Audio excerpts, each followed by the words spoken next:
नमस्कार, आप देख रहे हैं जी भारत न्यूज और मैं हूं राकेश निगम। आज हम बात करेंगे बुंदेलखंड के मिनी कश्मीर के नाम से जाने वाला चरखारी, जो महोबा जिले में स्थित है।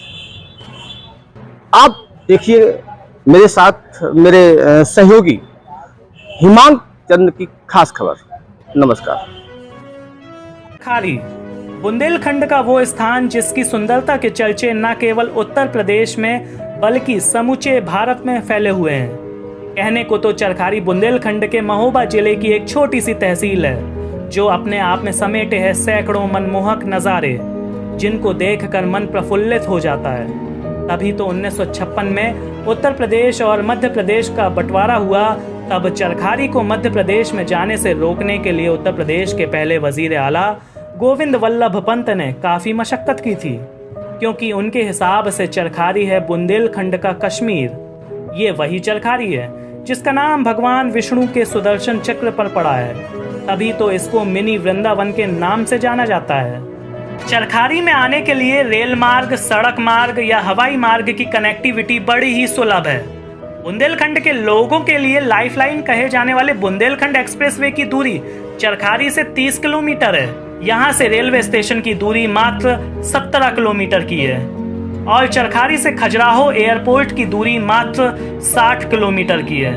यहाँ से खजुराहो के वेस्टर्न टेम्पल की दूरी कुल 65 किलोमीटर है, जबकि हीरो की नगरी कही जाने वाली पन्ना की दूरी 125 किलोमीटर है और मर्यादा पुरुषोत्तम भगवान श्री राम की तपोस्थली कही जाने वाली चित्रकूट नगरी की दूरी 150 किलोमीटर है।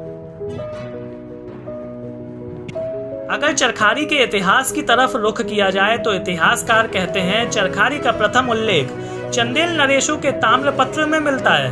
ऐसी किंवदंती है कि इस चरखारी का जीर्णोद्धार महाराजा छत्रसाल के पुत्र जगतराज ने तब करवाया जब माता लक्ष्मी ने जगतराज को स्वप्न देकर कहा कि चरखारी में स्थित मुंडिया पर्वत पर किले का निर्माण कार्य आरंभ करा के चरखारी का पुनः जीर्णोद्धार कराया जाए।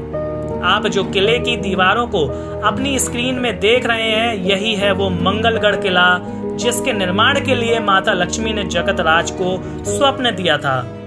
वर्षों तक ये किला मिलिट्री के अधीन रहा, लेकिन क्षेत्रीय सांसद कुंवर पुष्पेंद्र सिंह चंदेल और स्थानीय विधायक ब्रिजभूषण राजपूत की पहल के चलते देश के प्रधानमंत्री नरेंद्र मोदी जी ने इस किले को आम जनता के लिए खोलने के आदेश दिए हैं। बताते हैं कि इस किले की सबसे बड़ी विशेषता ये है कि इस दुर्ग के भीतर 7 तालाब मौजूद हैं, जो कभी भी सूखते नहीं है, चाहे जितनी भी भीषण गर्मी हो। मंगलगढ़ किले में मुख्यतः मौजूद हैं 3 फाटक। पहले फाटक का नाम है ड्योढ़ी फाटक, जिसको सिर्फ शाही राजघराने के लोग ही इस्तेमाल करते थे।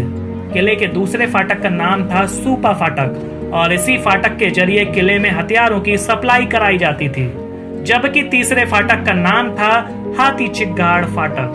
चरखारी को बुंदेलखंड का कश्मीर इसलिए भी कहा जाता है क्योंकि किले के चारों तरफ नीलकमल और एक दूसरे से आंतरिक रूप में जुड़े यहाँ के तालाबों के साथ साथ भगवान श्री कृष्ण के 108 मंदिर मौजूद हैं, जिसके कारण यहाँ पर हूबहू वृंदावन की अनुभूति होती है।